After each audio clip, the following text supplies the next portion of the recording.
আসসালামু আলাইকুম গাইস, হিন্দু ভাই বোনের জন্য আদাব। তো আজকে আমি আমাদের গোটা ছাদ বাগান দেখাবো আপনাদেরকে। তো ছাদ বাগান আপনাদেরকে দেখাবো। তো ফার্স্টই আমরা এই পাশ থেকে শুরু করব। তো গাইস, এটা হলো একটা চায়না টগর, যেটা আমরা আজ সকালে লাগিয়েছিলাম।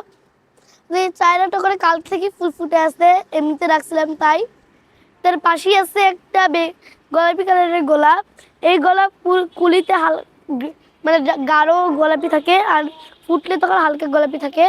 এবং কি এখানে আছে একটি মালটা এবং কমলা গাছ। মালটা এবং কমলা গাছ মিশে গেছে।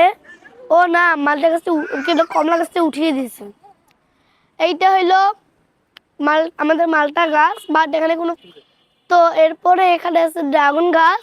তো এই ড্রাগন গাছে অনেকবারই হয়েছে, তো আমরা অনেকবারই খাইছি এখানে ড্রাগন। আর এখানে ছোট্ট একটা পিচ্ছি ফুল ফুটছে।